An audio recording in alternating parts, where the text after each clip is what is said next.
the recognized symbol of excellence in collecting podcasts.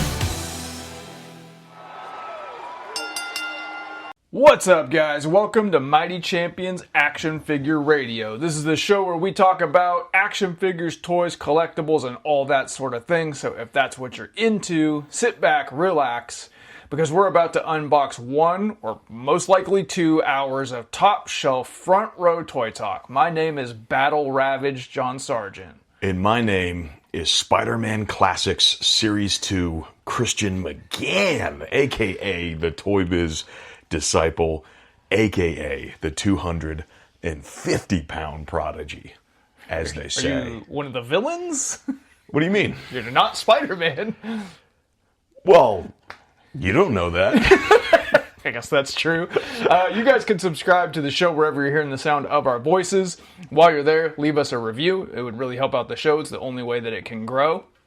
You can also follow along on Instagram at Mighty Champions. It's been a ludicrous week over on the Instagram with San Diego Comic-Con and our collections and posts and all that sort of stuff. So join the community and follow us at Mighty Champions. Today is gonna be an epic. We are celebrating Spider-Man Day on August 1st. We're celebrating the release of Spider-Man Brand New Day. We're celebrating Comic-Con week.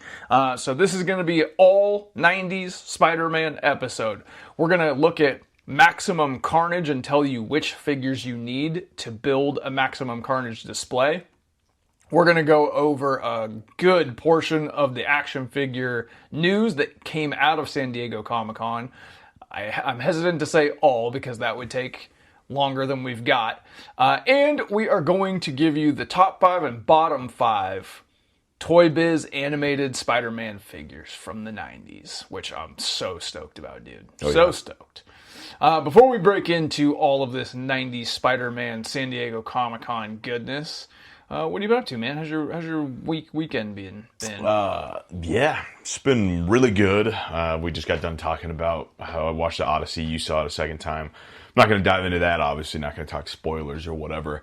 Great movie. A lot of bald guys in there in the movie, and I was like, Baldicius is pretty funny, or the Baldicy, something like that. I don't know. Workshopping it a little bit. But man, a lot of baseball. That's honestly just been sort of the tone for the week. So I played a night game Thursday night, which is usually, it's not too bad. It's a little stressful just because we like play about an hour away. And so you're going through traffic, you get off work, whatever, and then you're getting there, and then you're just like, it's like the part of the day where you would normally decompress, but then you are just like ramping up to play a game. An amazing game, one of the best games we've played this season. Beat them 1-0. Ooh, that's drama, dude. Drama. It was one of those games where you would look back and you'd be like, defense wins games, and that was like our shortstop put on a clinic. A lot of our guys that have not necessarily just not performed or underperformed or anything like that, but they were kind of just kind of goes to show just the kind of backbone. If they're not, they're there, and then they're just showing out. Like a lot of guys had nights where it was like, dude, you deserved that. You needed that. So it was so cool, man. Like, dude putting on a clinic. I went 2 for 2 with a walk and a hit by pitch. So pretty good night for me. Bumped my average way up. So pretty fired up on that. And yeah, man. So caught the dub. Pretty low key, like energy levels. Like the other team was really cool. I actually like this team. They're not attitude-y. They did somebody's dad or grandpa in the stands decided to get an attitude last minute, so that was kind of funny. Sitting in the stands, and the guys, we're like down to the wire. We basically have 10 minutes left to play the game. They called the game.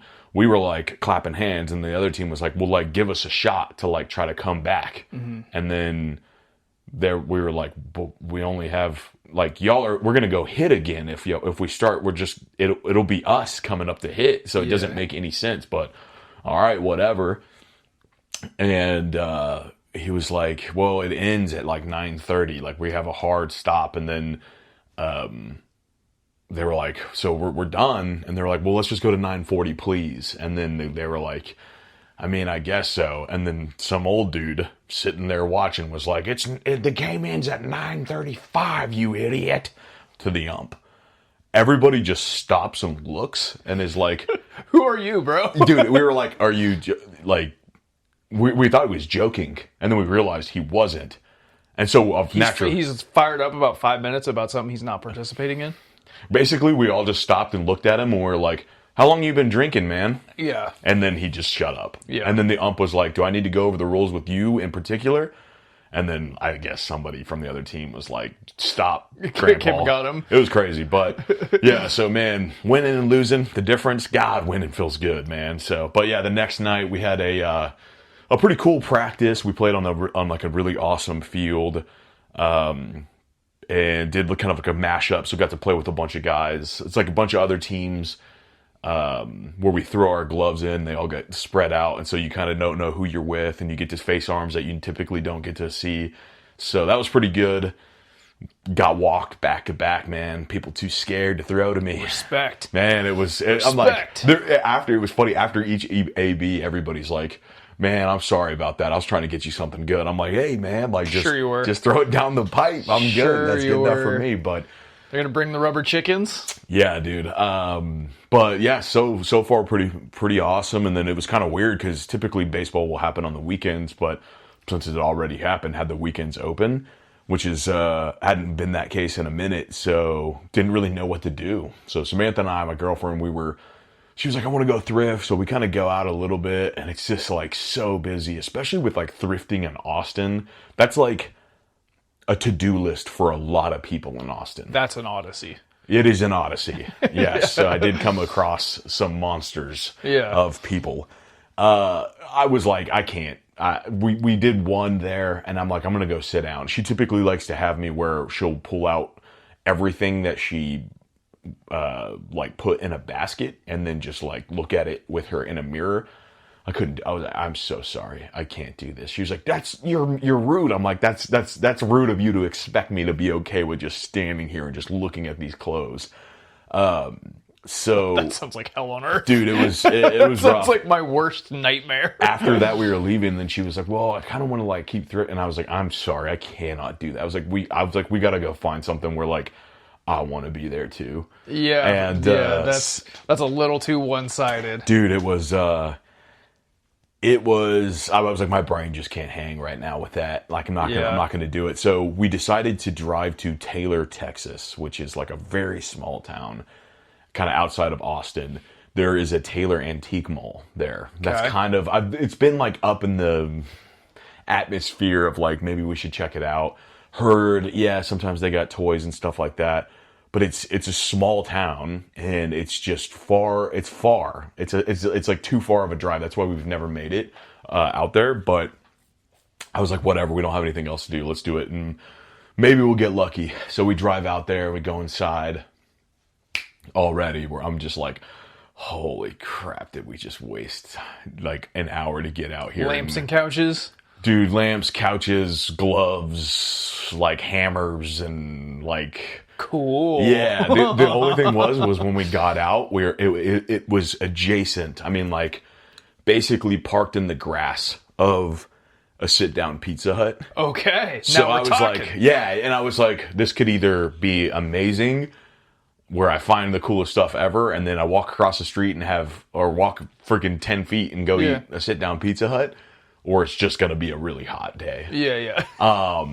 So, man, it was hot in there. They had like this back area that was probably like 120 degrees, and I'm not even joking. Yeah, if they had toys, they'd be melted anyway. Samantha was legitimately like, I'm not going back there. It's just haunted. I'm not going back there. It's just haunted. Dude, I was like, I was like, no, it's not. And I just stop and there's just like headless baby dolls. And I'm like, well, maybe it is. Yeah, that's Texas Chainsaw Massacre shit. I'm not doing that. Exactly. So I go through and I'm looking, and there's like one thing where I noticed some Hot Wheels. I was like, okay, I'll savor that for the end. I go over there. Since when do you care about Hot Wheels? I don't, but if they're going to have Hot Wheels, they might have other stuff. Okay. So I go over there. There's records and stuff. There's comics. There's a handful of toys. A lot of McDonald's toys. Okay. A lot of like stuffed animals, like stuff that like indicators. Yeah, like our buddy, die hard listener, die hard collector. He would definitely. I think he actually was the one that like pointed me in the direction of that place. Okay. But that stuff is definitely way more him because it's like real tchotchke, real like knick-knack type stuff, which I can get down for. But so anyway, I'm like looking, and then on the wall, I notice there's like one peg in front of a couple Hot Wheels, and I see something that I haven't seen in a long time. So first and foremost, I'm going to show you what I got, which is the core. So I've talked about the core before, right? The poor man's, the definitive. The dollar store G.I. Joe? Dollar store G.I. Joe, 98 cents. Commando Force. Yeah. New Elite Edition. It says something like Collector's Edition or whatever. Yeah, Elite Edition, 3 3/4 action figure with accessories. Cross-sell on the back. Collect all 12 Commandos. Yep. Who's this? Leonard? Yeah. Oh, no, that's the company that makes it. Yeah. This is Force Commando with battle gear. Yep. So you drove out to Taylor, Texas for a dollar store G.I. Joe. Man, and it was $6. But I was like, you know what? Where would I ever? I have not seen.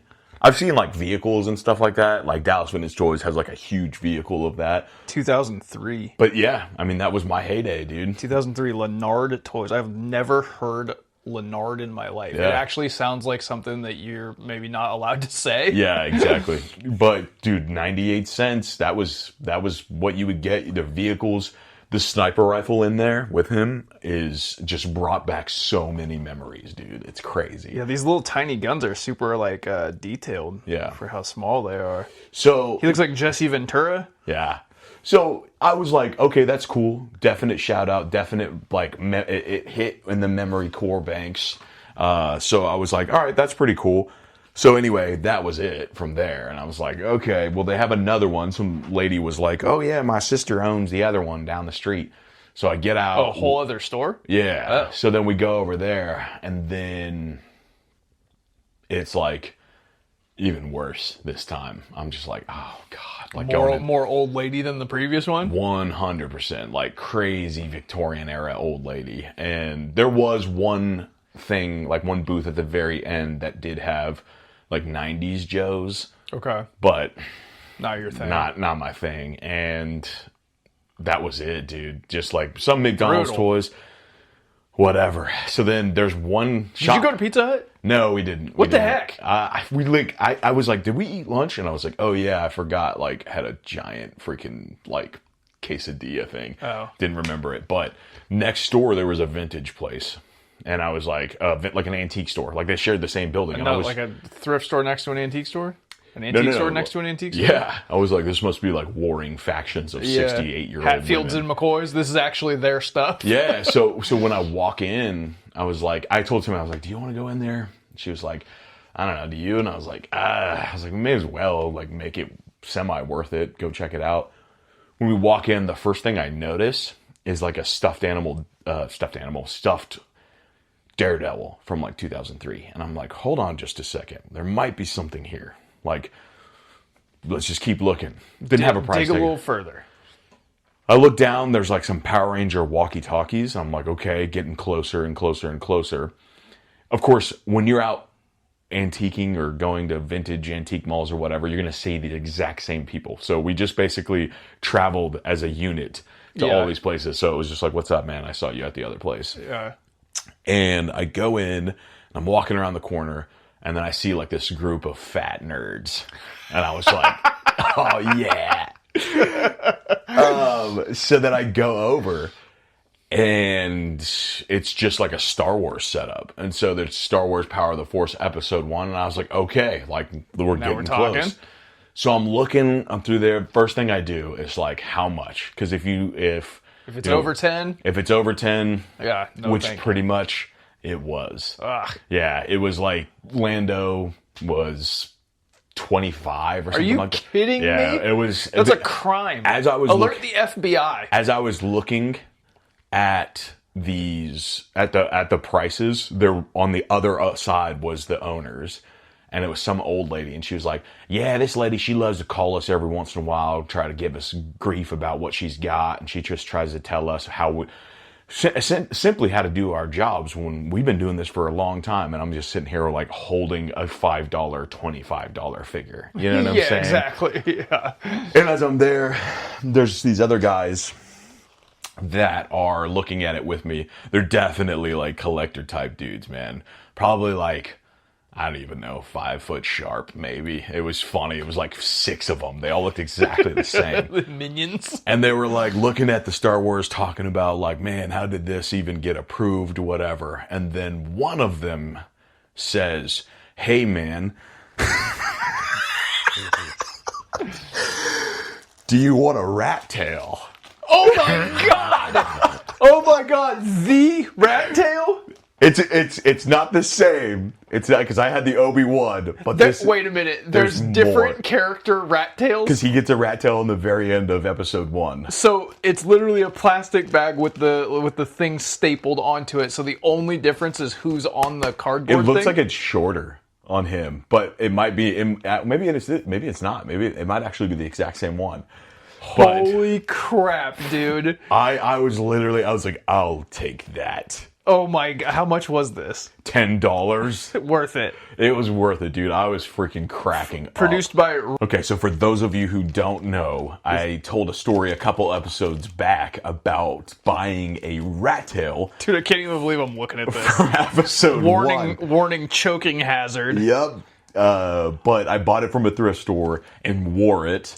And was loving every bit of it until one guy that stopped me and was like, "Boy, get that thing out of your hair." And I went and hid behind a tree for about an hour. So seeing it yesterday, I was like, I have to pay homage. So it was. I'm actually glad you got this one and not the Obi-Wan one, because it's funnier with this stupid kid on it. I hate this kid so much. I hate him. He did like prison time after that, yeah, right? You could tell by looking at him. Yeah. I mean, most kids with rat tails back in the day absolutely did prison time. So, like, it wasn't a bust because I got, like... because that's so funny. White Trash Odyssey. 98-cent G.I. Joe and a rat tail. White Trash Odyssey, baby. Oh my god, dude, that is so funny. Yeah, so that was my day, man. So anyway, what about you? What you been up to? I had a little bit of an odyssey this week too. Feeling pretty good this week as far as like physically. I've been pretty beat up lately with like little nagging stuff here and there. My neck is actually killing me today, but went to martial arts, did like all the martial arts stuff, and then on Thursday finish kickboxing is super hard, do kickboxing, go straight into advanced. Advanced is super hard, like empty the tank in that. Feeling pretty good about like putting in maximum energy and not being injured, right? Yeah. And I'm walking out and I'm talking to my buddy Danny in the parking lot for a little while, and everybody else leaves while we're standing there chatting. And I'm just super exhausted, take my bag, throw it in the back of my car, which I never do. I always put it in the back seat. And go around to the driver's side door, and it won't open. Because my key is in my bag, and my bag is in the back of the car, which is too far away from the door. And I'm like, touch, nothing. Okay, let me try the back again, nothing. Okay, my phone. Everything in there. I turn around and Danny's just about to pull away, and I wave him down. And I go, "Hey man, I just locked my keys on my phone in my car." He goes, "You need a ride home?" I go, "Yeah, please." Nope, no harm, no foul, right? I was like, "All right, yeah, thanks, you, appreciate it." His house is kind of on the way, or my house is kind of on the way to his house. So he goes, "You want me to take you back?" I go, "No, it's all right, dude. I'll have Danielle do it. Like, she'll love to go on." I was about to say Carride, but the dog is sleeping in here. And she can spell, so that was even a close one. And so I'm like, "Nah, she'll do it. Like, it's fine. I have a spare key." So he's like, "All right," and he pulls away. I walk in the house. She's got her glasses on. She never wears glasses. and she has some kind of eye thing that she's waiting for a pharmacy to fill the prescription, and she literally can't see, which means that she can't drive, which means that she can't take me. You can't drive her car? Then what, drive both cars back? Yeah, I'm a talented man, Christian, but I'm not that talented. Oh my God. So okay. I go, okay, well, do you want me to Uber? She's like, you're going to have to. And I go, okay. Can you call me an Uber? And she's like, what? I'm like, I don't have a phone. Oh my God. So she calls me an Uber. Uber shows up. Cool. Not that big of a deal. Oh, wait, they have every exit closed on the way back. So he's taken just like a side street and going like side street back to the highway closed, side street back to the highway closed. Takes over 40 minutes to get back there. Wow. Finally do get back there. It turned out to be just an inconvenience, but get home at like 10 that night. Like, dude, catastrophe. That is so funny because it very much is like Odyssey because there's like visual impairment. Yeah, she's in one eye too, so she's like she called herself a cyclops. Whoa. Yeah, crazy. As far as toys go, I had a win over Walmart this week. Okay.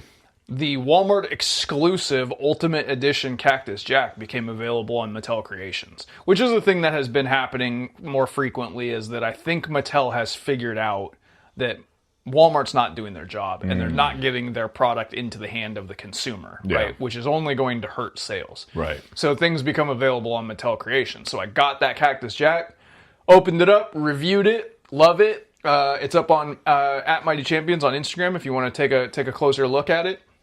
I don't have it displayed yet, though, because I'm going to get a Dude Love also, and I'm going to find a way to cram Mankind, Cactus Jack, and Dude Love into a spot inside of my DTOLF. I don't know how I'm going to do that, because it's pretty mathematically and spatially, like, tight inside of there, but I'll find a way. So, yeah, pretty stoked on that. That was really the only acquisition that I made this week, but I did get some pre-orders. 2? I think I pre-ordered 2 things this week that came out of Comic-Con, but We'll definitely get to that stuff when we get to the news. All right, you want to talk Maximum Carnage? Let's do it. New York City. Panic.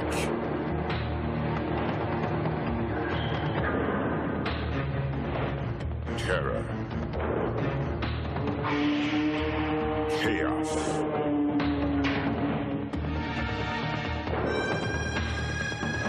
And that was before Maximum Carnage. All right, we are going to give you guys the figures that we think you need if you were to build a display for Maximum Carnage. We are talking about the video game Maximum Carnage from 1994, produced by Software Creations and published by Acclaimed and LGN for the Sega Genesis and the SNES, an absolute classic, recently re-released in the Maximum Marvel collection, along with the X-Men arcade game. Banger soundtrack, like amazing side-scrolling beat-em-up, based off of the classic comic book story Maximum Carnage, obviously. So what we did was we put together a list of all of the characters that appear in the game, and then we're going to give you the figures that we think best represent the look and time period of that character from the game, which is essentially from the comic as well. Right. The reason that we chose the video game and not the comic book is because it's an 11-issue comic run. We would be here until the cows come home. Yeah, and it's something that we talked about doing or expanding for either other video games, basically, like, because we've been asked, I think somebody asked us a question recently about if we could turn a video game line into toys. It comes up a lot. Yeah. There's crossover in our audience interest between video games and action figures. So right. This is something we'll probably do a lot, is take a video game and be like, what figures do you need? Yeah. I'm definitely want to do it with wrestling, as I've brought up a couple of times. Yeah. All right, let's start with the heroes. First and foremost, Spider-Man. Debuted in Amazing Fantasy number 15 in August of 1962, created by Stan Lee and Steve Ditko. This is 1994. He's kind of got that Bagley look to him. A little bit of that like Todd McFarlane era, big eyes and tight webs and that kind of stuff. In the game, obviously, it's pixelated, but that's the look that they're going for. Right. What figure do you think best represents that Spider-Man? Yeah, man. So I obviously, this one was easy because I just went with Toy Biz Spider-Man Classics Series 1. Yeah. I feel like that's the best. I would have put money that's what you were going to pick. Absolutely. Yeah, that's a perfect choice. Yep. I'm going with Maximum Spider-Man. That's fair. I think that's what it is they were trying to accomplish with that figure. Yeah. And thus far, in my opinion, we'll get to more of this in the news, still the only impressive Maximum figure. Very true. Very true. Very impressive and still the only one, but looks just like that Spider-Man. Exactly. From the game. The game is about a team-up between Spider-Man and Venom, right? And this is early days of Venom. Like, early days of anti-hero Venom. Like, he's been around. He's actually debuts in Amazing Spider-Man number 299 and 300 in April of 1988, created by Todd McFarlane and David Michelin.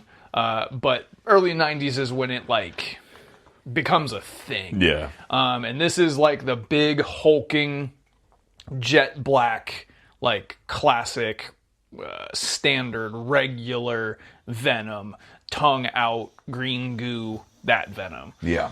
What is your representation?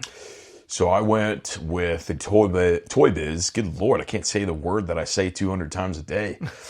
Spider-Man Classics Venom with Alien Ooze base. Which series is that? That should be. I think with this one, I don't know if it's broken down into series. It's one of the only regular Venoms that were out in the line. So if you type that in, it doesn't have a weird face or like half transformed. It's just actual. The only downside with him is he doesn't have super great like hip articulation. Yeah. But other than that, it is pretty identical to what's listed in the video game. Nice. I went with the kind of somewhat recent, maybe this year or end of last year, the retro card, Spider-Man retro card, 80th anniversary Venom. Impossible to find. Yeah. Basically, just never hit the stores. Yeah.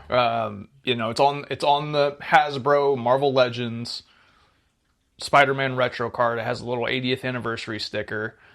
I think that was last year when they were doing all that. It was like Luke Cage, or maybe 2 years ago. Yeah, I think 2 years. But it's one, again, a rare black and white regular Venom. Yeah. Right? Like, they don't actually, and it's not super huge, and it's not based on the new games, and it's just like a Venom. Which, like, you'd think that would be way more common. Yeah. They're tough to come by. All right, that's your heroes.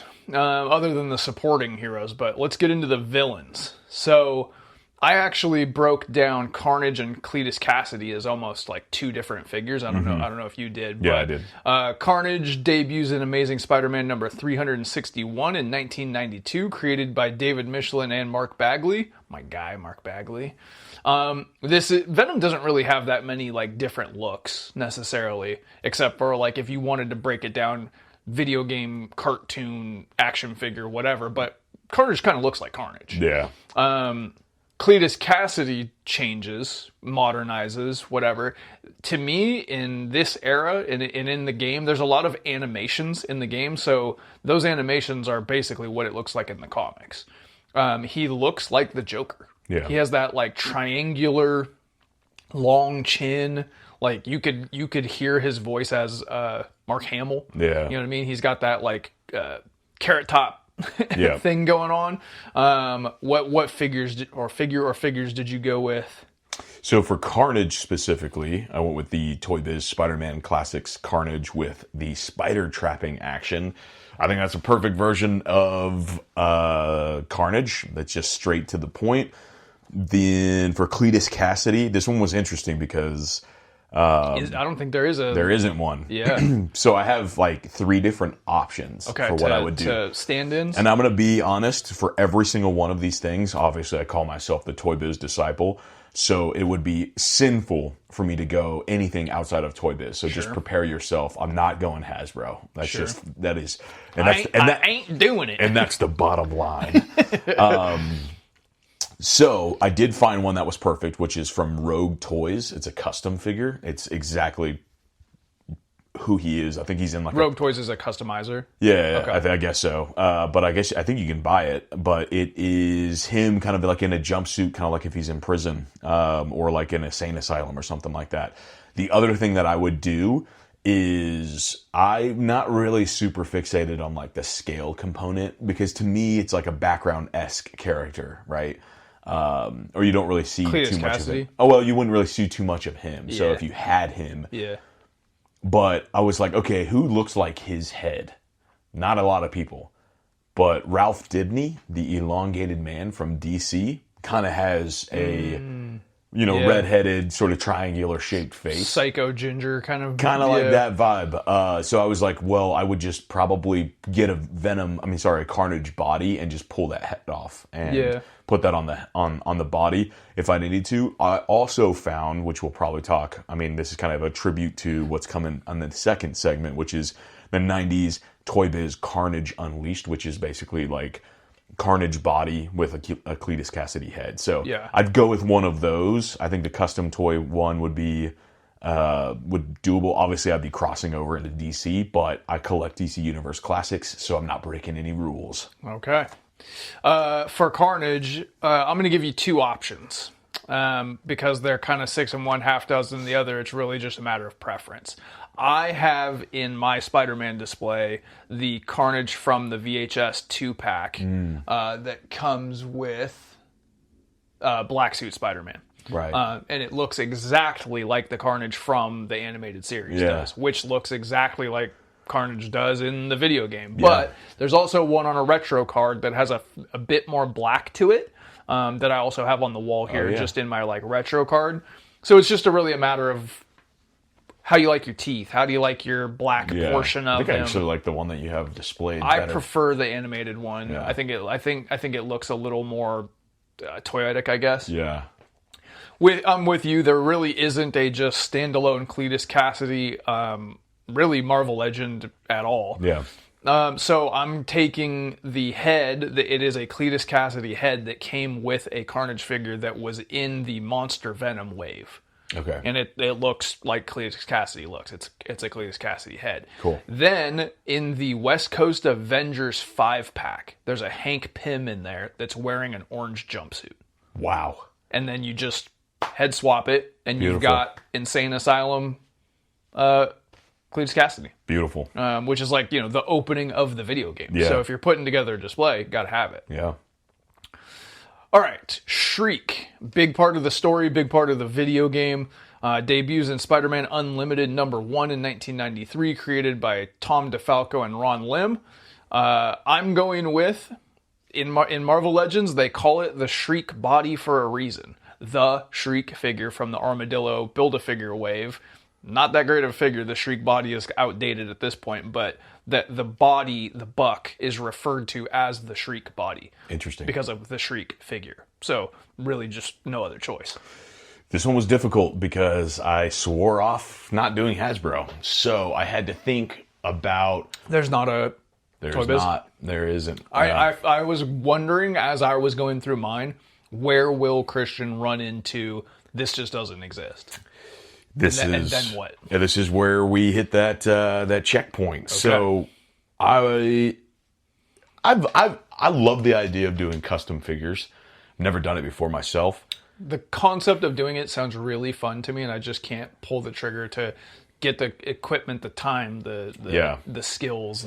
I would love to try it. Yeah, I would love to have just like a desk that has tools and heads and clay and paint. Like there's a version of me where if I wasn't doing anything else that I'm doing, I would absolutely want to do that. And maybe there will come a time where I love kit bashing. I love just pulling parts off and plug and plug. Yeah, I did that a lot with the G.I. Joe classifieds, like when I was finding them at Ross, and just taking some of their stuff and adding it to Punisher or whatever, from the weapons component. But for her in particular, again, I don't really care too much about that character. And if I just need the look, I would go custom with this. And I would use the Toy Biz Marvel Legends Phoenix body, because that's probably going to be the closest. Okay.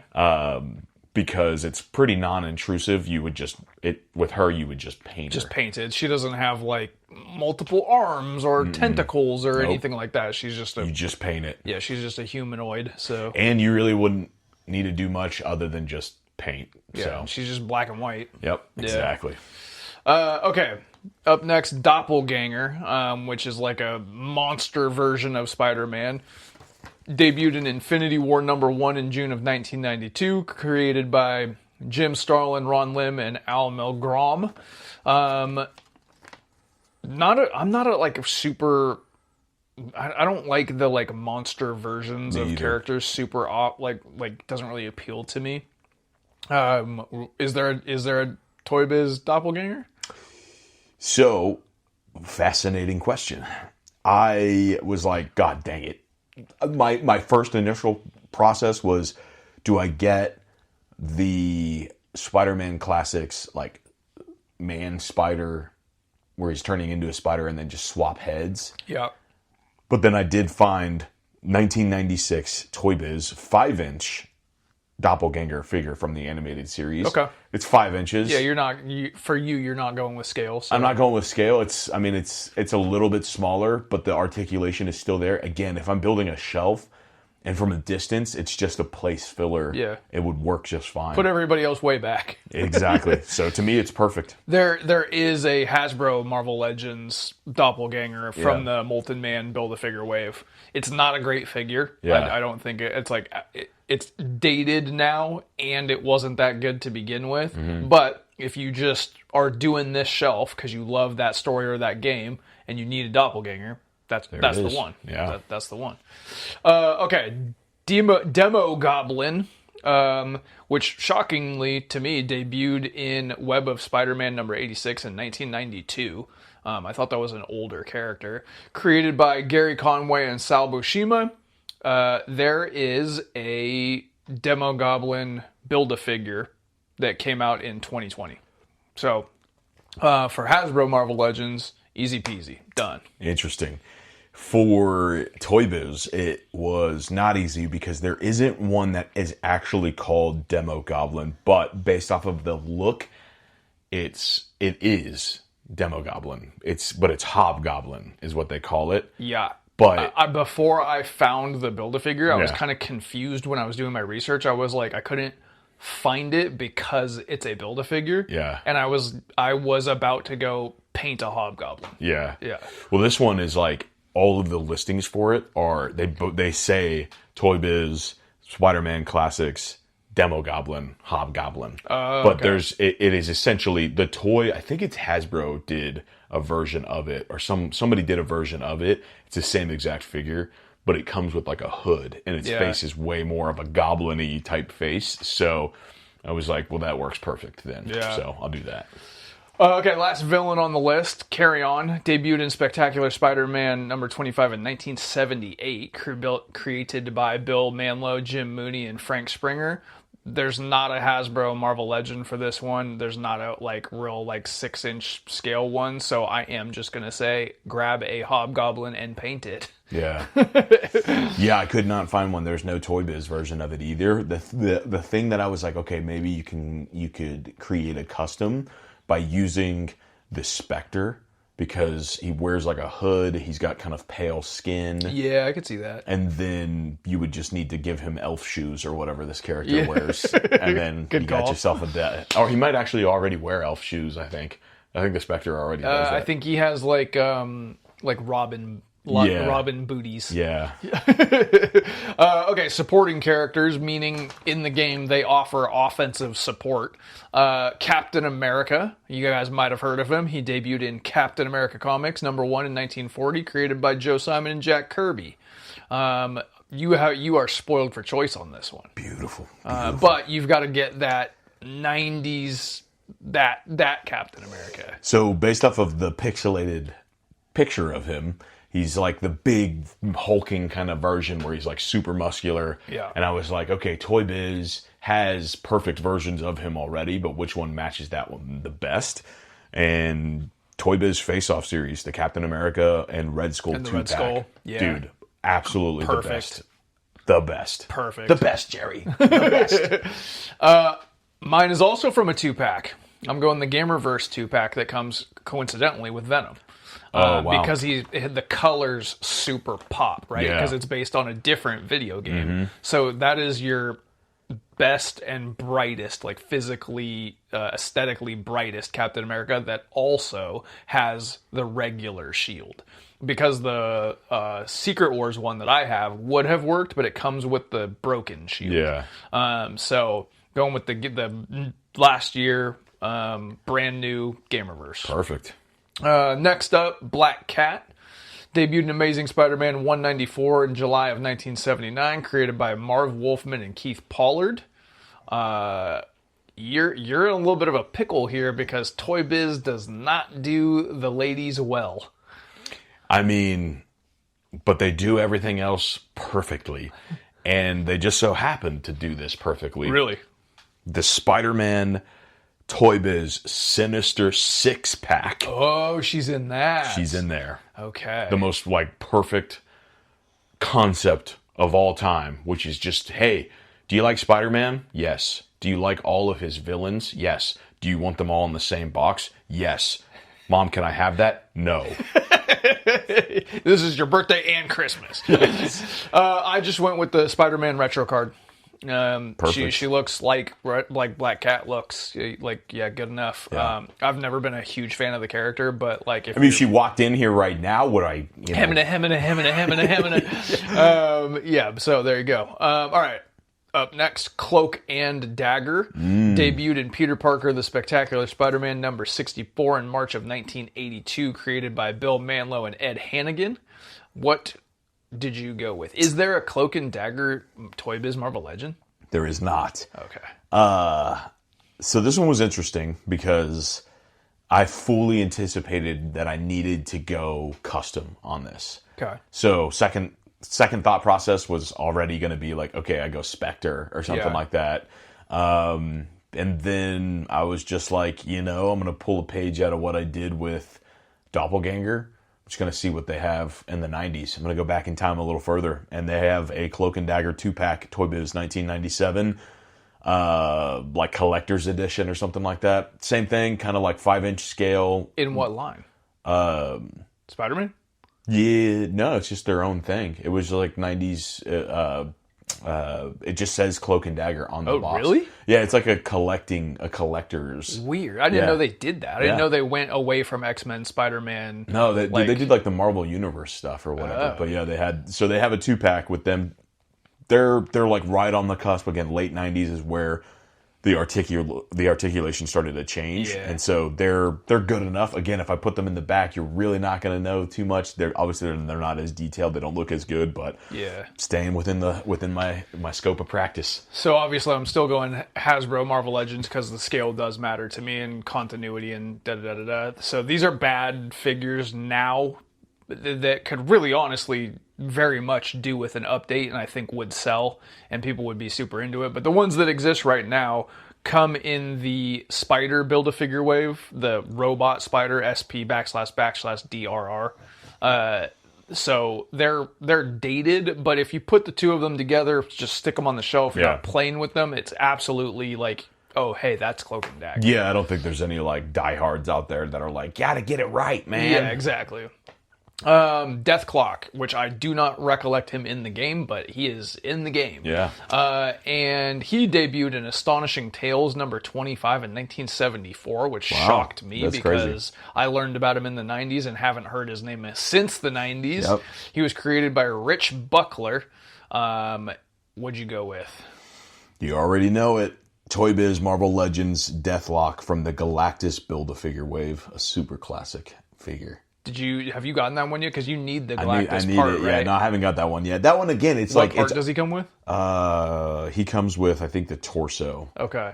So absolutely need it. The only reason that is dirty business. It is the most important part with the character that no one on this earth cares about. The head is, well, I guess for Galactus, is Professor Xavier. So yeah. The funny thing is they're both kind of pricey. Like, this is a kind of a pricey figure. It looks amazing. It's like they probably... He's a cool looking character. Yeah, but it's like, I've never been too much of a fan of him. Like, I remember playing back in the day with my friends, and my buddy had him.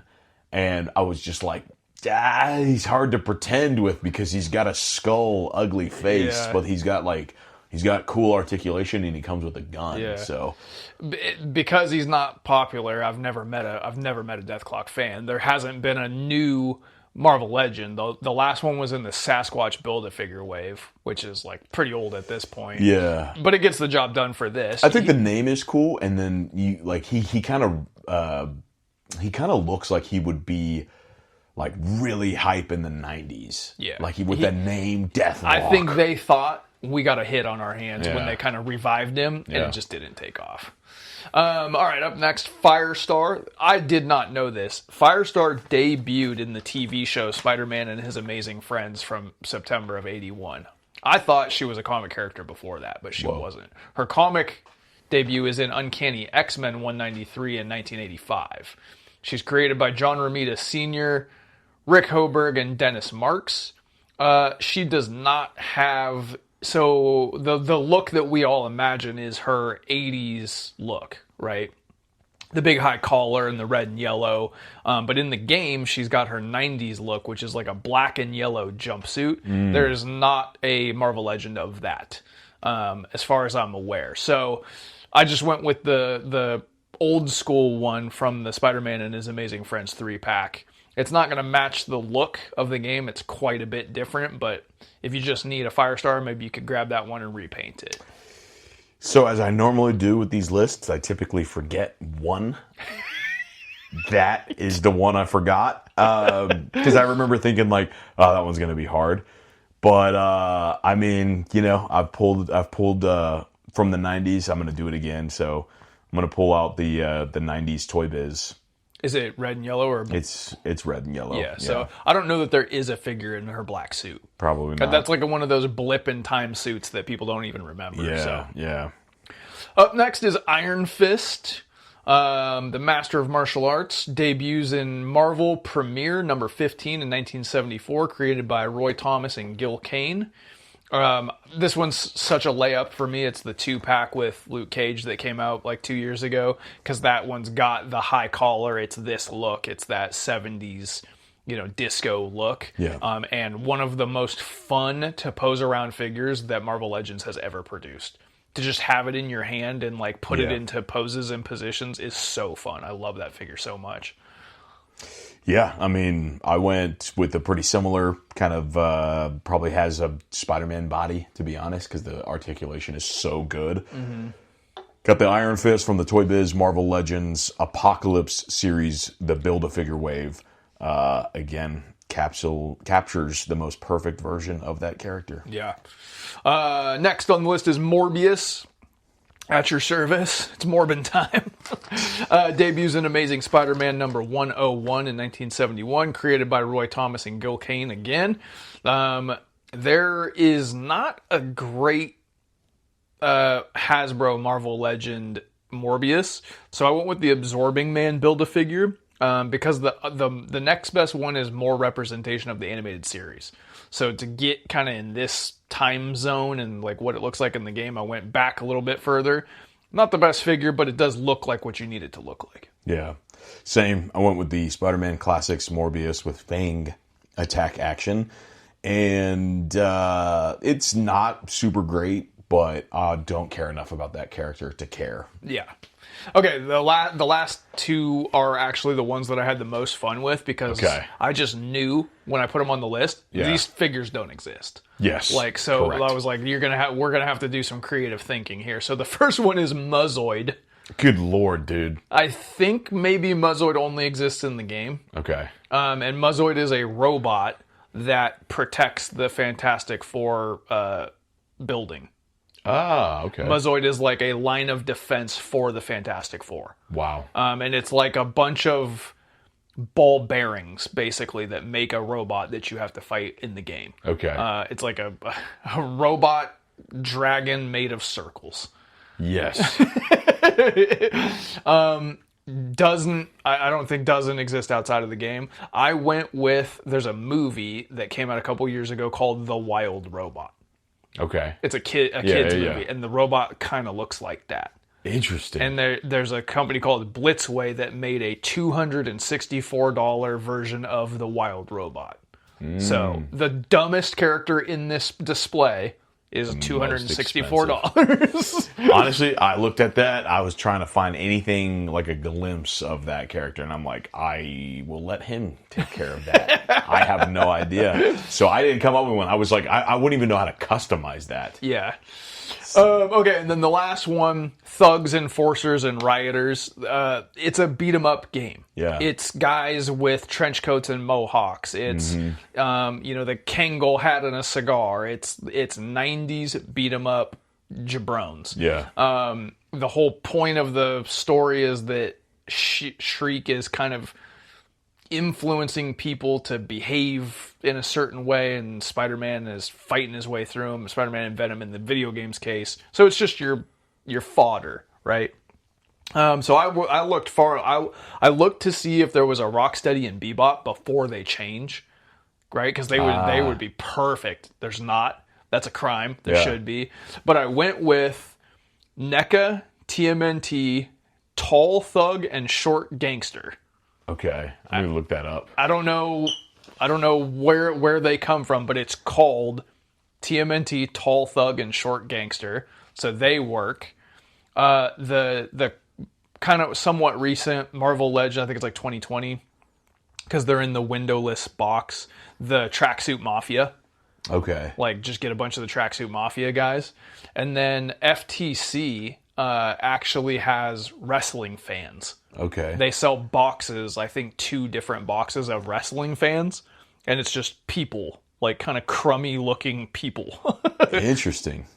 So if you put all those together, you got plenty of people to beat up. Man, I had a hard time with this because I was like, there's not really like it's like Billy, Johnny, Doug. Yeah. Like it's like there's the names, and so I was like, okay, I got some trench coat guys, and I was like, all right, maybe worst case scenario, I get the Toy Biz Marvel Legends Gambit, dye his trench coat another color, and because he's got a headband on, and then maybe I'll whatever. And I was like, God, that's just so complex. And I was like, at the end of the day, they just look like Jay and Silent Bob. Yep, so that I was works. like, That works. honestly, Jay and Silent Bob figures. That totally works. Yep. Just add that into the mix with all of mine. Now you got the full gamut. Exactly. I just loved Tall Thug and Short Gangster. Yeah, that's pretty funny. So good. All right, that's our roster. Get at us at Mighty Champions. Let us know what we missed, what we got wrong, what you would put in there. Now it's time to get to the heaping San Diego Comic-Con news. New at 11, buyer beware. A local family is outraged over a Teenage Mutant Ninja Turtles toy that they bought for their son. It says a variety of phrases, but the family believes one of them includes a swear word that starts with a B.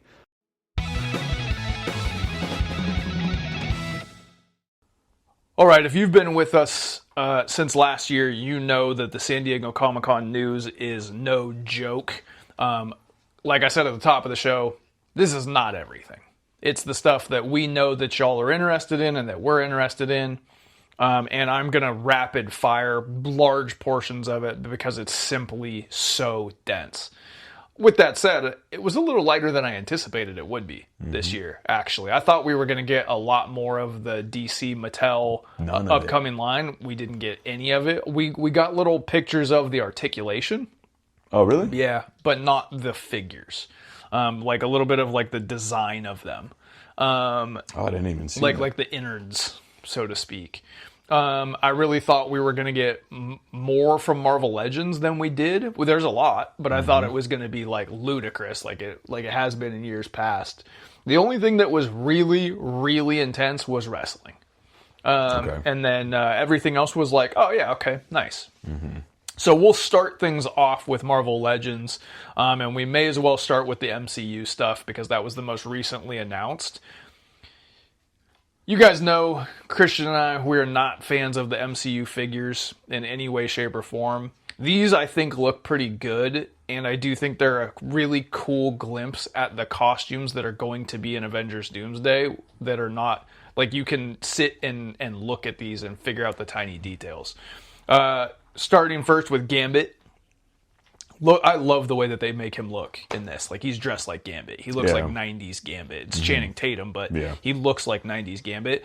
The thing that I want from this, and I might try to get it on eBay after the fact, I want the effect piece of the cards. The, like, the shuffled flying cards. I want that for my comic Gambit. Oh, that's cool, yeah. Then there is also Sam Wilson, Captain America. He's wearing a blue suit instead of the white suit that we last saw him in, and he's got a nice shield. There is a Shang-Chi. Looks like what Shang-Chi looks like. The cool thing in this is also the effect piece of the 10 rings flying in fire. That's a very cool effect piece. That's like a brand new, never been seen before effect piece. There's Cyclops. What's the actor's name? James Marsden. James Marsden Cyclops in the blue and yellow. This is the first time we've got to stop and stare at this. And like be like, okay, the pants are baggy, kind of like military pants, and he's got brown boots on. Like you can actually dissect what he's wearing here, which is cool. And it looks accurate, and these are all well done. I personally don't need MCU figures. Yeah. Thor. This is one of the better MCU Thors, I think.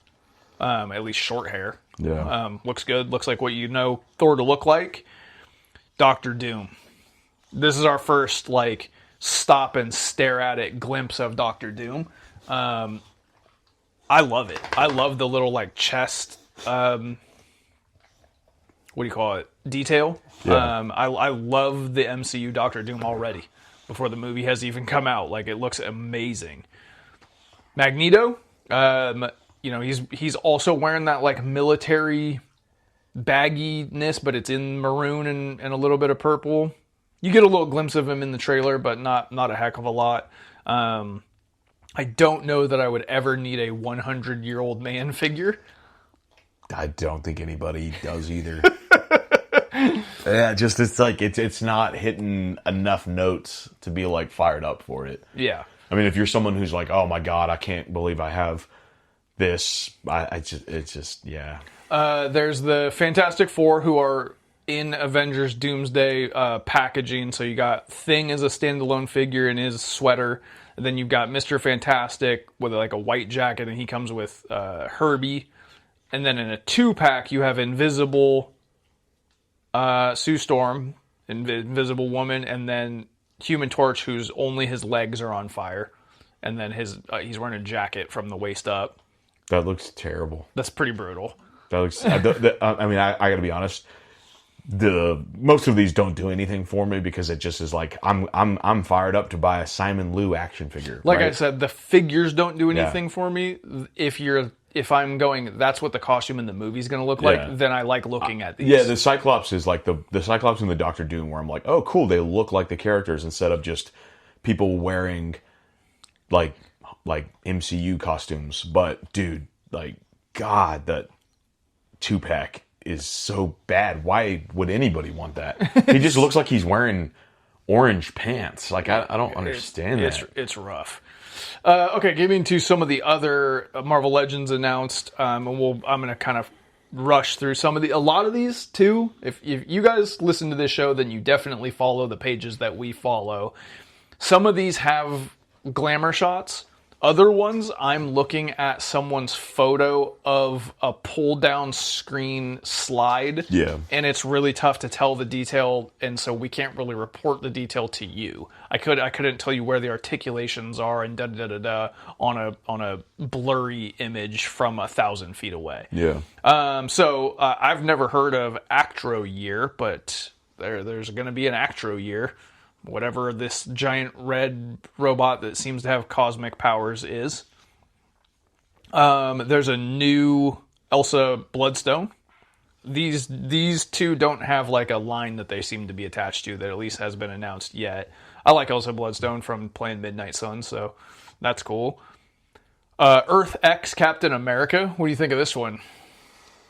I like the design because I think it's Alex Ross. I was about inspired. to ask you if it was Alex Ross. Yeah, but it's got Alex Ross vibes, but I don't know that I need half-naked, bald Captain America wearing an American flag toga. I mean, in my again, house. like, I know Alex Ross is bald, but it's like, dude, you don't have to make every character share your pain. I remember him talking about old man Bruce Wayne from Kingdom Come, and he's like, of course, he's an older guy, you know, he's losing his hair. I'm like, would he though? There's a really cool looking Avengers 2-pack with Vision and Scarlet Witch. My problem with this is that the Vision's cape is this enormous hard goods cape that takes like a hard left and goes on forever. That thing is an absolute shelf killer. I think that's supposed to be the selling point for the figure. It's like that's what I saw from it. It looked like people were like, you know, that was supposed to be the thing. Like, It oh my looks God. cool sitting still. Yeah. There's no way that it's going to display well. Maybe if you have him like elevated, maybe. I don't know. Yeah, but like I picture this thing knocking everything over all the time. But they do look good, I think. They also showed off some new Gamerverse stuff from the Marvel vs. Capcom stuff. It's a lot of repaints, a little bit of new stuff. There's a new Gargantos that's now pink. Kind of crazy to ask people to pay what that thing costs a second time. Yeah, I thought that was weird. And then an Iron Man. I think they had only done War Machine before. Yeah. And I think this is a new sculpt for what is this armor called? I can't remember the name of this. But it's like the real 90s. That 90s look from the game. I think that's a new sculpt for that, and it's not the same one as the Iron Man retro card. I do think that is probably the best looking, like, one. I think that's the best looking out of all the releases, in my opinion. Him in particular. Yeah. There's repaints for Wolverine and Psylocke. I think these are both ass. Yeah. Honestly, like the Wolverine's like green instead of blue, but also still yellow. It's what is like player 2 or whatever variant looks like in the game. But you end up with that because you're player 2. And if anybody was ever a kid and played video games, you don't want to be player 2. Yeah. Because of stuff like this. It is weird. I mean, maybe for somebody that's like, oh wow, that's super nostalgic, but it almost feels like it's like, we got to get something out. Hey, let's It just feels like because this line was so successful that they're just trying to wring it. print money. Like wring it dry. Yeah. That Iron Man is a 2-pack that comes with Spiral, and because a lot of people didn't get the last Spiral, that's very exciting to people. So the new Iron Man and Spiral 2-pack, and I think I can't tell in this picture if that's a new Spiral or the same one that was on the X-Men retro card, but people been needing Spiral, and she comes with 6 samurai swords, which is incredibly cool. Which is incredibly cool. And then the newest Maximum figure, we've done Spider-Man, we've done Deadpool, we've done Hulk, we've done Thor, and now we're doing Spider-Man again, but in the black suit. This will excite a lot of people, and it will also be just really, really flat to a lot of people because we've had so many black suit Spider-Mans. Like, a backpack and a bunch of hands and a symbiote accessory is not enough to necessitate the price tag of a Maximum figure. Right. It looks really good, and if you've never bought a black suit Spider-Man, then this would be the one to get for sure. It is the definitive one, but if you already own 4 black suit Spider-Mans, I don't know, man. And the Peter Parker head sculpt, if you just handed me just the head and said, who is this? I don't know that I would be able to tell you who it is. Yeah. Elijah Wood? Yeah. You know what I mean? Like, I'm not saying it's a bad figure. It's definitely not. It's a great figure. But will it live up to the price point? And it wasn't necessary when there's so many other characters that could have been chosen, is my point. Absolutely. In a Fantastic Four box, we got Mole Man and the Moloids. That's fun. That's just fun. Like, that's like one of the very first Marvel villains. Right. So like that's a really cool thing that I think was missing. I don't know that there was another Mole Man. Yeah, maybe not. And they look really good. He's just like a fat little like troll guy. It looks really fun. Classic, yeah. One that I know people are going to go through the roof for and have been clamoring for since they started this Marvel vs. Capcom kind of wave is the Sentinel, the Gamerverse Sentinel. The big like blue and pink, and his hands are rockets and like so cool. That's another variant of a thing that we all know, but it's so specific to that game that people are gonna lose it for that one. That'll sell out for sure. Made to order. Yeah, made to order exclusively on Pulse through September 22nd. All right, the last time we did the Magic the Gathering crossover, it went over so well that we decided to do it again. And this is one where I'm struggling to see some of the like details of it, but we've got Captain America, who I don't think is Steve Rogers. He's got like black pants on. Avengers Twilight Captain America. There is a Black Panther. This is a great Black Panther. Yeah, like a cool. really, really great Black Panther that comes with a spear and a shield and the Infinity Gauntlet, a masked head, and then like a half unmasked head, or like a mask that doesn't include the bottom mouth portion. That is maybe the definitive T'Challa. Yeah. Like, I think right there to me. There's a Doctor Doom 2099. Kind of crazy that they're doing all these 2099 characters. Yeah. Which is like, there are people out there that's a big deal. And then Malice Sue Storm. I don't know, man. I don't know that the Magic the Gathering thing is a success. I mean, we have inside scoop because one of the guys that I've trained works at a magic shop and basically was like, yeah, the Spider-Man completely bombed. Yeah, because it broke out of the package. For like he was like, it just, nobody wanted it because, and he says too, he's like, man, we see things TMNT. Like there are certain things that just really don't belong in the Magic space because it's not really fantasy. It's not the same. Yeah. It's not the same people. I think that Captain America looks cool because the head sculpt looks cool. Yeah. I like that style of mask, but to be honest, I probably would just take that head and make Red Robin from DC because I love the way that looks, but we'll see what happens. I'm going to blast through the Star Wars stuff here. So they showed off new packaging for the Black Series. So I think it's better than it was before. It's definitely got a little bit more of a Star Wars vibe to it than just a box that something is inside of. And they showed a Queen Amidala. There is a... Yeah, I have to like zoom in to see who some of these characters even are because it doesn't say in the post. Gar Saxon. There is a Mother Talzin. And also, I'm so out of the loop on Star Wars. A lot of the times I'm like, who? Yeah. There is a Icarus. Appears to be related to Darth Maul. You've got your Mandalorian Super Commando Kerbis. That is Ray Stevens from the show. Marok. And then from Mandalorian and Grogu, there is... what is this guy's name? The Hutt. Yeah. Rada the Hutt. I mean, Black Series. Ross exclusive event, so...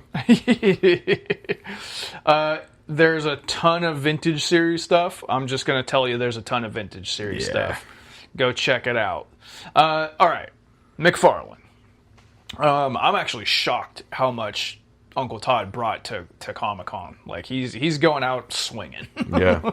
And a lot of it looks great. I was going to say, I think a lot of those just, like, look better than the Marvel stuff. I feel like I've seen more people share the McFarlane than I have the Marvel. They're definitely, like, hidden, right? So in the Page Punchers, there's a Nightwing from the Nightwing New 52 comic. Mm-hmm. There is a Tim Drake from that same comic.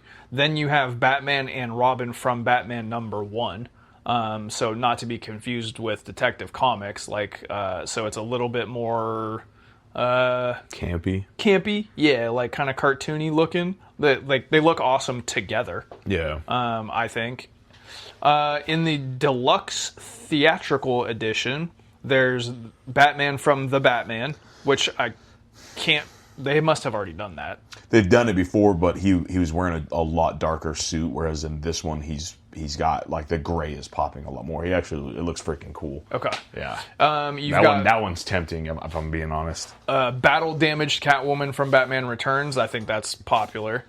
You've got Commissioner Gordon from The Dark Knight. Now they have enough characters that people probably are building Dark Knight shelves, so that one's probably... I mean, he looks like, regardless of being from the movie, he looks like a really cool Commissioner Gordon or cop figure, like straight up. You can pre-order now. What in the heck? This says Catwoman from Hush, and I'm looking at a picture of Harley Quinn. I don't think Catwoman dressed up as Harley Quinn in Hush, as far as I can remember, so I think it's just mislabeled. Harley Quinn from Hush, most likely, but McFarlane got it wrong.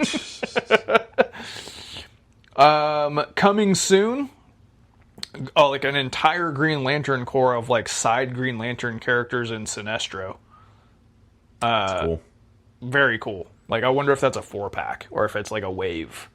Then also you've got, this one's weird because it says renders shown pending licensor approval over the top of it. So that makes me wonder if some of this stuff is actually going to get released, because I've never seen that note before on licensor approval. That's almost tells me that they asked DC, hey, can we get a little extension? Or if we get this to the door by this date, is it cool if it goes out or something like that? But you've got... Well, it's fall of 2026. Yeah, but I've never seen that note before. I think it whatever their deal is, there's dates attached to it, right? Yeah. You can't just keep on going. Yeah, the only thing I could think of is the Ben Affleck head. So you got I'm looking at Mara, Wonder Girl, Black Manta, and Raven. Oh, okay. You're looking at that one. Yeah, that note is on a few of this line. Interesting. And then this one really piqued my interest, and I genuinely can't tell if it's a figure or a statue, which is Doomsday from Death of Superman, like the Doomsday. Yeah. It looks huge. My concern is that one of his feet is standing on like a rock. It probably just comes with it. Stand, which tells me it won't stand up. No. Oh, yeah. I don't know. It says mega figure. Okay. You can see the articulation on the knees, I believe. And then the slide you were looking at was Batman from Justice League where he's unmasked. Plastic Man from the Terrifics, which it's weird that he's just, human shaped, regular shaped in that. Silver Age Robin, and Catwoman from Hush. Actually Catwoman from Hush. Yeah, that one's... You're dealing with the movie license, the Batman license, and Ben Affleck on that one. So some of this stuff, I'm like, is it going to get released? Then they showed off some new Mortal Kombat classics. You got Player 2 Baraka, Smoke for the first time. You got Player 2 Kung Lao, and Player 2 Jax. And that pretty much is your McFarlane. Okay. I gotta catch my breath here because I'm about to get into the wrestling stuff that went absolutely banana all damn week. Yeah. And I'm gonna fire through these, and then I'll just basically stop on the ones that excite me, which isn't many. Oh, crap. Honestly, like, a lot of this stuff is like, oh, cool, first time, or like, oh, cool, that we've been waiting on that, or like, oh, your 9,000th John Cena and your 500th Roman Reigns, like that kind of stuff. But there was like 6, I think, that I stopped and said, yes, please. Wow. About. So you've got a new partnership with AAA, which is awesome. Well, WWE owns AAA, but for a millennia, AAA was their own thing out of Mexico. And they have so much history to pull from that it's really cool that they can do that now. So the first one that I've got here is Psychosis, Pagano, El Grande Americano, and Mr. Iguana. Out of those 4, Psychosis thrills me because he was part of the WCW Cruiserweight division. And feuding with Rey Mysterio, and like, he is peak 90s wrestling to me, so I love that. You've got Rey Mysterio, like, young 19-year-old AAA Rey Mysterio, and then also right now today Dominic Mysterio in this line. Like, that's really cool. El Hijo de Dr. Wagner Jr. and El Hijo de Vikingo. Those are today stars that people are going to definitely want. Then these are just photos of La Parka, Conan from AAA back in the day, like previous to WCW. That one's exciting to me because it, just like somebody I predicted, that means there's an NWO one coming. This Conan means there's an NWO one coming. Dang. And when that happens, I will put my money down, sir. And then you have Lady Flamer, and they showed an ultimate classic La Parka, which is like, again, peak WCW cruiserweight division, even though he was like 260 pounds. I just like the chairman, they called him, because he would dance and he had a chair and he would hit people with a chair. And they just called him the chairman. Funny. Great stuff. And also an ultimate Psycho Clown and an ultimate Mr. Iguana. There is going to be an ultimate 2-pack with CM Punk, AJ Lee, and their dog Larry. I think that's technically a 3-pack. Then there's this horror crossover stuff going on. None of this is going to be in any kind of order, so it's just as it was coming to me, I was saving it. There's a Liv Morgan that comes with Chucky, which I think maybe they interacted on TV because Chucky's on the same channel. Interesting. Yeah, I think TNT or Chucky's whatever. had wrestling interactions multiple times. Wow. Yeah. I did not know that. Yeah, I'll show you him in Rick Steiner's promo. I got in the doghouse yesterday because Samantha was chirping at me, and I said, you know, have you ever seen Bride of Chucky? Because it was going to imply that she looks like Bride of Chucky. Yeah. And she was like, no. And I was like, well, good, because you look like Chucky or something like that. I don't know. So doghouse. Yeah. Good luck with that, man. Yeah. Ultimate Trick Williams, which is just a render. Ultimate Danhausen, that's going to sell quadrillions of copies. Good for him. Defining Moments, John Cena from The Last Time Is Now. So many Last Time Is Now figures. So many. This one's green. I don't know where that's at, what the significance is. And Defining Moments, Zack Ryder, who is Matt Cardona. Gotcha. Crazy to me that he fought tooth and nail to get re-signed as Matt Cardona and not Zack Ryder.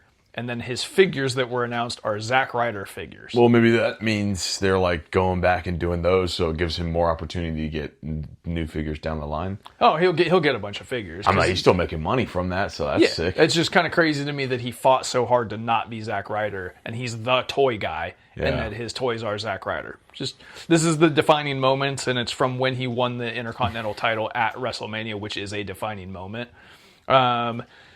There are Street Fighter crossovers. You know I love them.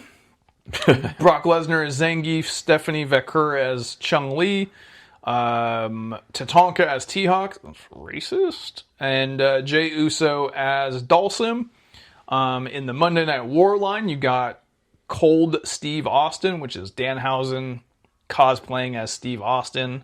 It's hilarious. And also in the Monday Night Wars line, you have this one we've been waiting for forever. Steve Austin in the nurse's outfit from when he hit Vince McMahon with a bedpan. Classic moment. Wow. Such a crazy figure to pull out. K Quick, who is R-Truth, one of the worst wrestlers who ever lived. And then the Nasty Boys in green shirts. And a Build-A-Figure Jacqueline. More horror crossovers. You have CM Punk as Dracula and Jacob Fatu as the Wolfman. I've seen people, this is so polarizing. It's only people who would give a mortgage payment for them and people that are like, why does this exist? Wow. Also Kevin Owens from Shaun of the Dead, which we've all been clamoring for. Royal Rumble Cody Rhodes from the Indianapolis Royal Rumble, and then WrestleMania Vegas John Cena. It's the one where he's wearing the jorts and a hat. Okay. And a t-shirt. That one. Target exclusive WWE Legends line Hulk Hogan. They haven't made a Hulk Hogan in like a half hour. There hasn't been a Hulk Hogan figure in so long. This one has blue knee pads. Interesting. Abyss, first time in the line. That's very exciting to people. Abyss was a TNA guy that's like super appreciated. Never actually even wrestled for WWE. And he comes with a spiked 2x4, which is that's really fun. Victoria, first time in the line, which is crazy to consider because I think she's probably up for the Hall of Fame soon. Jimmy Garvin, first time in the line, and then that is a Build-A-Figure for Buddy Roberts, so you can start putting together your Freebirds. In the regular Elite line, Danhausen, that'll probably be that one will probably come out first, so that'll be the first Danhausen figure. AJ Lee and CM Punk in his Chicago Bulls look. LA Knight, Maxine Dupree, Kit Wilson, and Jordan Grace, first time in the line for her. Obafemi, Nia Jax, and Lash Legend. Those are all regular mainline elites. A bunch of LJNs got announced, like a bunch. Cyndi Lauper, we knew that they weren't going to make one figure of her. She's going to get a bunch. Still around? Yeah, she's live. Okay. She's promoting this stuff too. Oh, okay. She's going to get a Superstars, an Elite, an Ultimate. She's going to be all over this stuff. But when they sign somebody, they milk them. There's a Junkyard Dog, a British Bulldog, a Roman Reigns, Jey Uso, Iron Sheik, Brother Love, and a repaint of Hulk Hogan in his Japan attire. So those are all Target exclusive LJNs. Back to, I think this is an Elite. Now I'm looking at like just photos from the displays, so it's kind of tough to tell. This is an Ultimate Edition 34 Io Sky. Ultimate Edition 33 Liv Morgan. Build-A-Figure, Elite Build-A-Figure Wave. The Build-A-Figure is Mike Rotunda in his varsity attire, and the figures that you need to build him is the Steiner Brothers, the Tonga Kid, and Undertaker from WrestleMania 20. I like that WrestleMania 20 Undertaker. That's a significant time period for me. I already have my definitive Steiner Brothers, but if you do not, these Steiner Brothers are pretty dope. Then this one, color-changing Sheamus, where you put ice on his chest and it shows all the bruises and scrapes and cuts. That's kind of crazy. That's cool as hell. Yeah. I love that. And that one's an Ultimate. Then there's an Armando Estrada Build-A-Figure wave, which is crazy to me that anyone would like pay money to be like, I gotta have Armando Estrada. But CM Punk, and I think his like WWE main roster debut attire, Joe Hendry, Umaga, and WrestleMania like 9-ish Diesel. I love the Diesel here. I don't really care about the other ones. There is an AJ Styles, like a modern AJ Styles, who was wearing his old school AJ Styles like biker shorts and vest. He looks really good, and if you're an AJ completist, then you got to have that. There is a Cody Rhodes with a skull mask. I think that's just an Elite. This one got showed off as a render all the way back at last year's Comic-Con, and they're just now showing you like the completed product.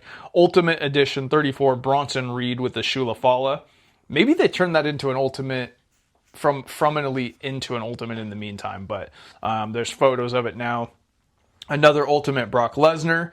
This is a 3-pack, a Ruthless Aggression 3-pack with The Rock, Big Red, Undertaker, and then Kurt Angle Wrestling Machine. Man, like, if I didn't already have my definitive for all three of those guys, or if I was more of a Ruthless Aggression era, this would be mandatory. And then the Undisputed Championship from that time period comes with these three guys also. These 3-packs that they keep on doing, keep an eye on these, because they start out at $80, then they go to $60, then they go to clearance at $20. This is must-have at $20. Like, Dang. $30, somewhere in there. I just found out that this is a Build-A-Figure wave, and it honestly kind of irritated me because the one I wanted is the Build-A-Figure.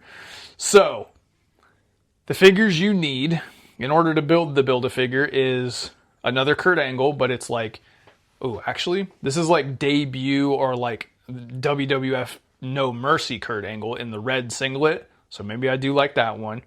Short shorts Shawn Michaels, where he's like retired but keeps making appearances, and he's wearing his own training school and like wearing short shorts, and he's like guest referee. Sister Sherry when she's managing Harlem Heat, and ECW Terry Funk.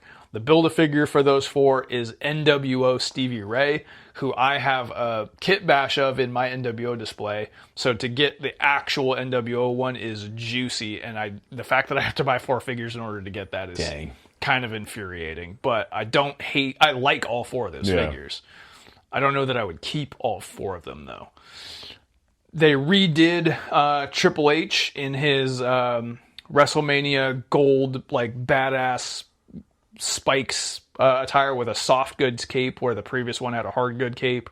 I'm sure the figure articulation is upgraded too, so that's an incredible looking figure. The other horror crossovers, these are legitimately comedy. So first of all, you have the Invisible Man John Cena, right? Okay. We all know the joke, right? So that's funny. The other one is Michael Myers Kane, right? It's Kane, only he's white instead of red, and he's wearing like a denim jumpsuit. But the figure underneath the jumpsuit is the meme where somebody photoshopped Kane and turned him white and called him cocaine. Okay. That's what's actually underneath the soft goods clothes. Weird. Here, which is like, I don't know if they did that on purpose, if they're in on the joke. Yeah. A happy accident. Hilarious, though. Hey. More crossover stuff that I just simply don't care about. The Elite Royal Rumble wave, which is a Build-A-Figure for Harvey Whippleman, has Eddie Guerrero, Shawn Michaels, Sid Justice, and Kevin Owens. Great looking wave. And then I already talked about the Joe Hendry. There's going to be a Elite Repo Man, which is crazy to think about. I love Repo Man. And then more John Cena last time is now in blue. John Cena last time is now in yellow. John Cena last time is now in other yellow. Like, I hate this guy so fucking much. I hate him. There's a 3-pack from WrestleMania 41 with CM Punk, Seth Rollins, and Roman Reigns. They are redoing the Defining Moments Triple H in his denim and leather. Denim and leather keeps us together. I hope you know that. And then there's a 3-pack from the Firefly Funhouse with Bray Wyatt, The Fiend, and Muscle Man Bray Wyatt. If you're a Bray Wyatt fan, that is mandatory. Pay full price for that when you see it at the store, because it ain't gonna get to clearance. Target exclusive Legends Ultimate Kane from when he would be brought to the ring in chains with a towel over his head. So good. Like right after he got unmasked and went crazy, that one's going to fly off the shelves too. Ultimate CM Punk in his Fantastic Four attire. Interesting. Since he yells it's clobbering time every time he comes out, that makes a ton of sense. Cody Rhodes Ultimate Edition SummerSlam that comes with a piece of the canvas from SummerSlam.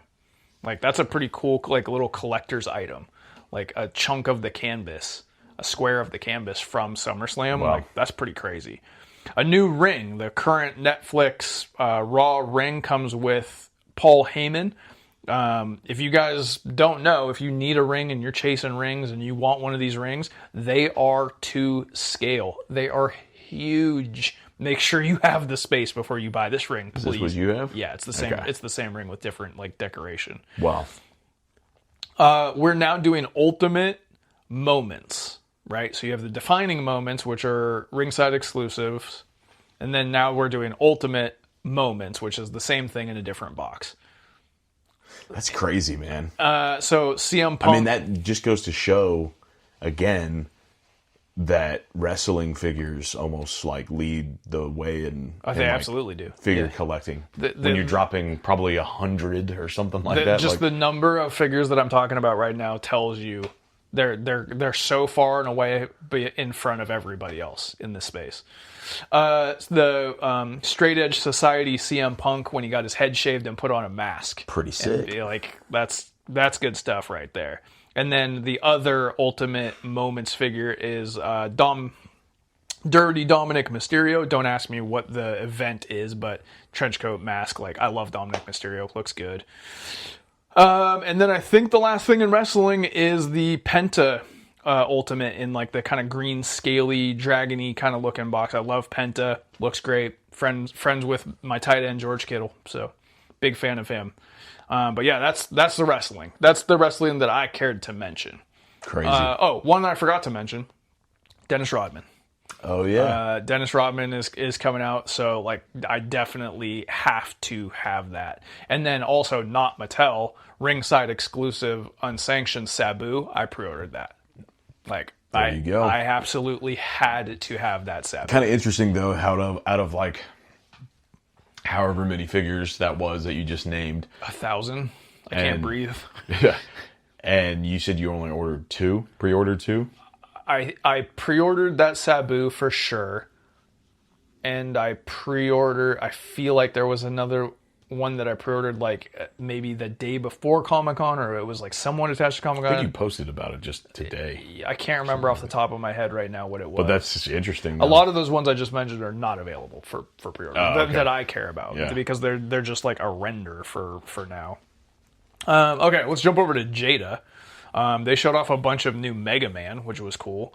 I don't know Mega Man, so there's Guts Man, there's Rush, and Bomb Man. People are really fired up about the Jada Mega Man figures. So there's some more of them coming along the way. Astro Boy from Jada. They're not switching, but in addition to Street Fighter Ultra 2, they're also doing Street Fighter Alpha 3. I have no idea what any of that is. You follow? And so in that line, there's a Chun-Li, a Ryu, and a Charlie Nash that look every bit as good as all of the other Street Fighter figures do, which is to say spectacular. There's also a Guy, and then there's 2 more that are going to get revealed later. I don't know what those are. Maybe they were revealed and I missed it. So if I did, get at me at My Champions, let me know. Back in the Ultra Street Fighter 2 line, there's Player 2 Vega, Player 2 Balrog, Player 2 Zangief, Player 2 Cammy, which is a Walmart exclusive, and Player 2 Dawson, which is a Walmart exclusive. So that line continues to keep going. Keep soaring.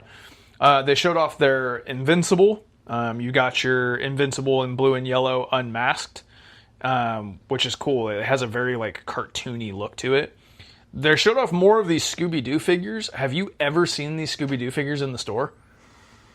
I haven't seen them in the store. I haven't seen anybody reviewing them. I haven't seen them in anyone's hands. And they're constantly advertising or like announcing these Scooby-Doo figures. I remember we did our whatnot and people were like, dude, do you guys do Scooby-Doo or whatever? Like, talk more about Scooby-Doo or something. And I'm like, somebody's collecting them. But these figures, I don't know if they're actually coming out. But Zombie, Fred, and the Headless Horseman, they look like a ton of fun.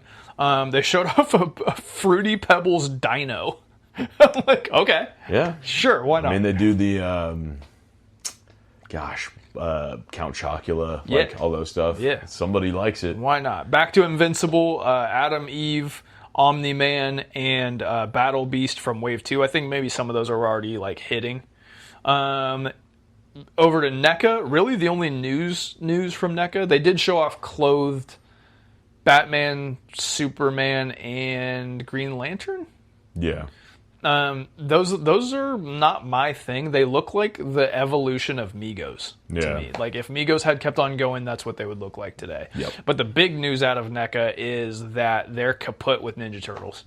Whoa. Which is like people who collect NECA turtles, that's like their main thing. Like that's like me in wrestling or you in Toy Biz. Yeah. So condolences if that's something that you chase and you collect. I mean, they've done so much. There's still so much to do too, though. But like what happens with me and AEW Jazzwares, there's silver lining in knowing that there's a beginning and an end, and being able to finish a collection. So hopefully Mattel does a good job with them. But condolences to the NECA TMNT people. Playmates TMNT, they're finishing up strong too. They showed off a Cowabunga Forever 90s movie 5-pack, which has the 4 turtles and Shredder, and it's reproductions of the movie ones all together. Gotcha. Very, very cool presentation. And then they also are doing Cowabunga Forever 2-packs that are repos of the OG figures. One is Leonardo and Shredder, one is Donatello and a Foot Soldier, one is Raphael and Bebop, and one is Michelangelo and Rocksteady. So they're still giving you an opportunity to have your core figures before they say goodbye, which I think is really cool. That shows that they're not like bitter about it. Yeah. You know what I mean? Or they like money. Right. Maybe one of those two. Okay, Mondo came pretty strong. They've got a 1/12 scale Ecto 3, which I think is a big boy because I think it's the car and all of the Ghostbusters also in 1/12 scale. Perhaps. They showed off an Ecto 1 in 1/12 scale that comes with like a Slimer and a bunch of like accessories and stuff. And these are real Ghostbusters, so they have like a cartoony kind of look to them. Oh, yeah. The People Busters in 1/12 scale, there's 5 of those. And then they announced that they're going to have a 1/6 scale Mortal Kombat line. Mondo is. Interesting. They showed some 1/8 scale Naruto. They are also in the Mega Man business. The Mondo Squad. I don't know what that means. I think it's like small vinyl. I think it's a whole different form factor. Gotcha. But there's going to be Mondo Mega Man stuff. I didn't know Mega Man was popping off like this. Coming in 2027, a 1/6 scale Green Ranger. Mondo's getting into the Power Ranger game. And then they're also in the Motu game. In the 1/12 scale, there's going to be a Trapjaw, Skeletor Deluxe 2.0, Sorceress, and Stratos. And then in the 1/6 scale, they're also doing from TMNT, Bebop and Rocksteady, Foot Soldier that actually looks like it has a billion accessories, a Raphael, which is maybe a look that they made up or it's from the comics, I'm not sure, but he's kind of wearing like Casey Jones armor, a Michelangelo, and then if they did announce other Turtles, I didn't see it or I missed it. That is all of the news that I found. Is there anything significant that you can think of that maybe I missed? So for McFarlane, the absolute Batman figure, which I think is super anticipated. I haven't read that, but people love that. That's about as anticipated as anything could possibly be. I'm glad you brought that up. So our buddy Chase, he was on the podcast several episodes back, but he texted me and was like, dude, he's a huge absolute Batman guy and was fired up on the figure, but he was like, can't believe they're doing only at Walmart with. Is it? Yeah. Crime. But also at the same time, it's a crime, and I'm like, I want other people to feel my pain. Yeah, but honestly, I'm like, I've never felt like Walmart's, from a McFarlane perspective, like Walmart's generally pretty flush. No, it's hit. It's as hit and miss as that anything. one might be because it's such a sought after figure. So you'll see McFarlane's at Walmart, but it's the stuff that is like the leftovers. I mean, Target is always lousy with McFarlane's. Yeah, they are. Yeah, everything that they've ever released wide, I've seen it at Target before. Yeah. Anything else? That's it. All right, let's get into our Spider-Man the Animated Series from Toy Biz.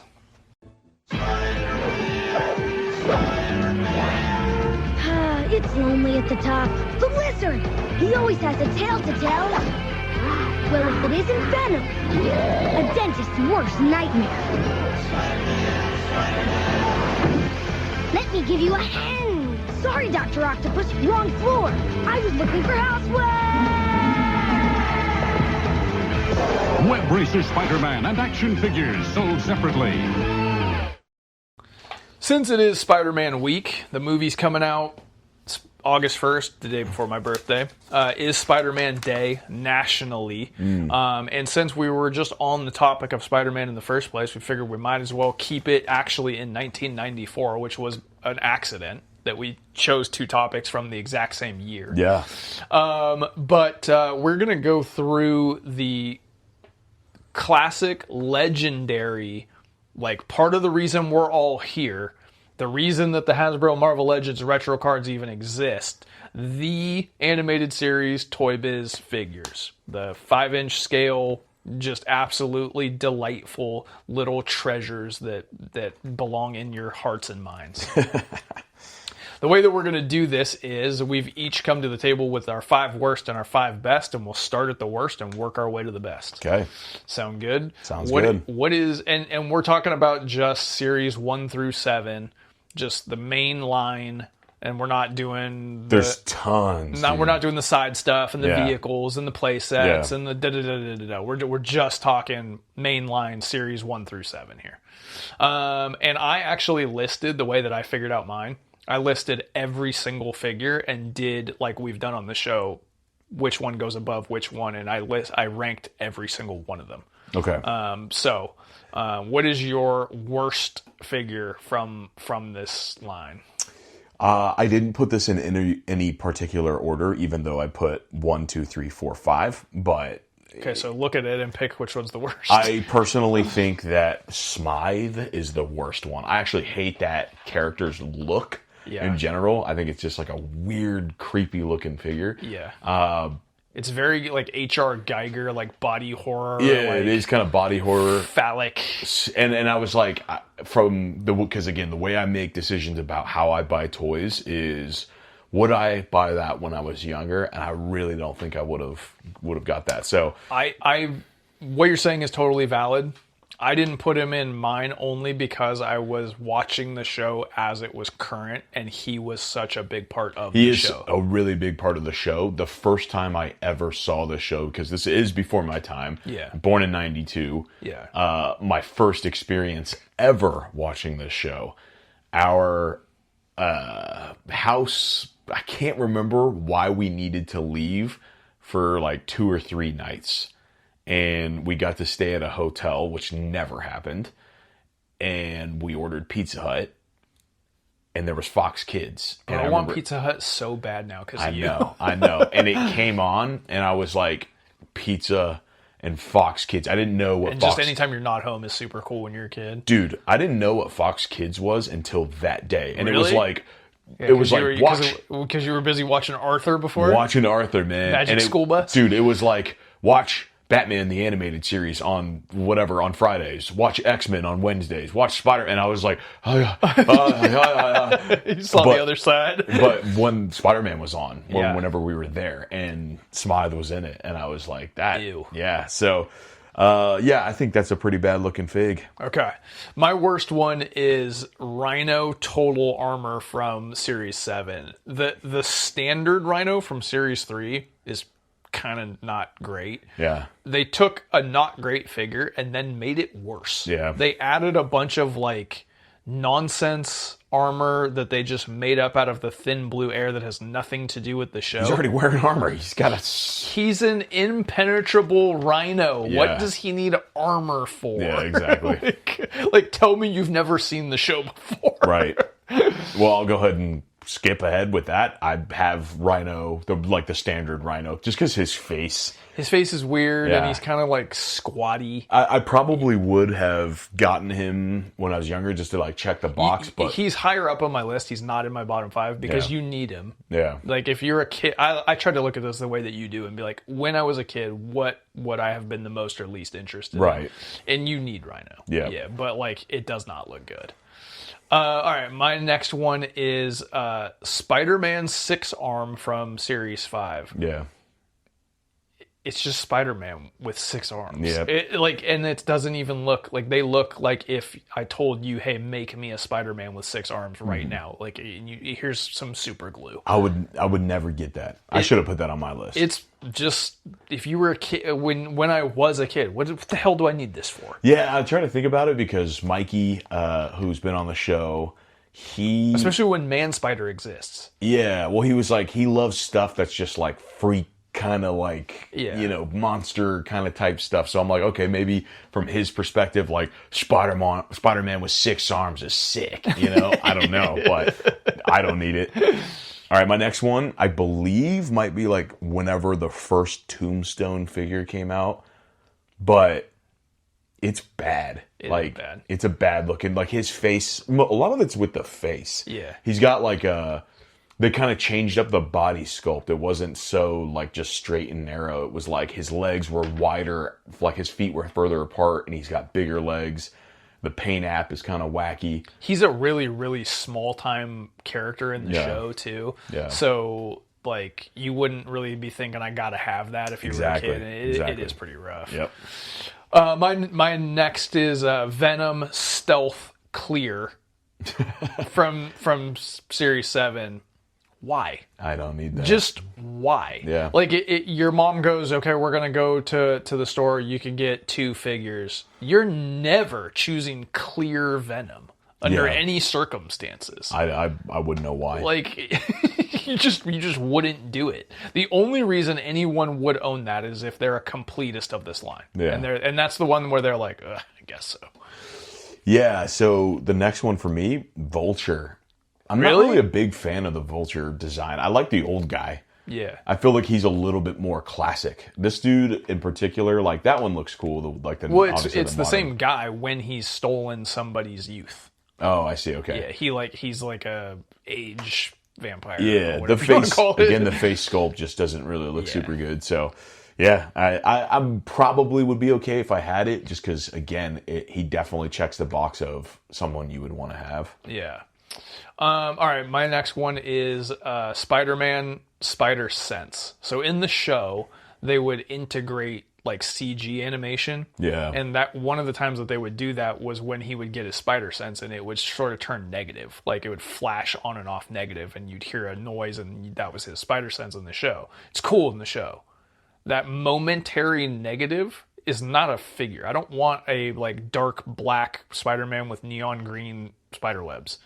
That's ridiculous and looks terrible. And like you wouldn't. What are you going to put him behind your back and then switch him out real quick? Like it just looks stupid. Yeah.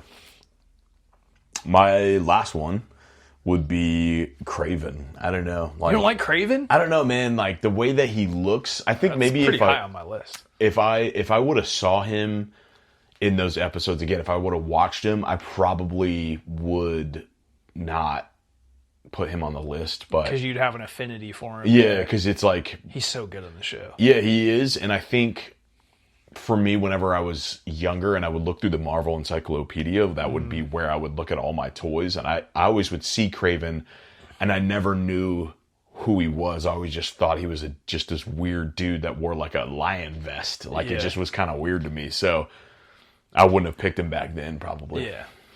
All right, my fifth least worst is Spider-Man Web Racer from the first wave. It's just Spider-Man in the Jesus pose that He's stuck there. Stuck like that, and you run him on a line or whatever. Like, if you have any other Spider-Man, you're not touching that thing. Yeah. Like, it's just nothing. I mean, if you don't know that what articulation is coming later... But there is an articulated Spider-Man in Series 1. Yeah, you're right. Yeah, so it's bad. Nah, I'm cool. All right, what is your fifth best? Doc Ock. Ooh. Yeah, with the tentacle whipping action. Definitely would have got him. For sure. You squeeze his legs, and then the tentacles just kind of wiggle around. Dude, bright yellow, bright green. Doc Ock is just... We've talked about this before. It defies logic. It shouldn't work. It's just an old man with a chili bowl. But an old man with a chili bowl wearing Sprite colors. Dude, yes. he looks like he's on the Sprite basketball team. Yep. He's awesome. Yep. There's just something about that character design that rules. He was just outside of my five. My fifth best is Kingpin. Oh yeah, that's good. Man, like when they wildly change up the size within the same line, and he's just absolutely enormous, and he's wearing white, so he looks brighter and bigger, and he's so just like imposing and menacing, and he's in as many episodes as Spider-Man is in, basically. Like that Kingpin absolutely rules. Man, I forgot about Kingpin. I meant to put him on my list, so that's gonna have to be an honorable mention. But number 4, I went with Carnage. I was like, I loved Carnage when I was younger. So, Carnage with the weapon arms. Yeah. Perfect fit. I was late to the game on Carnage because my introduction to him was through the show. And because the show was for kids and you couldn't say kill, murder, serial killer, that kind of stuff, he was kind of tame in the show. I thought he looked cool, but I didn't care about him until I learned more about him, like, as a teen. So he didn't get into my list because of that, but that figure is absolutely sick. When I would go through the encyclopedia and learn about all the characters, and I learned about Cletus Cassidy Carnage, and because I was probably like 8 or 9 at the time, and I wanted to be edgy and shocking, and I remember learning that he was a serial killer, and I would talk about that all the time. Oh, like, man, he's a serial killer. That's why he's like the way he is.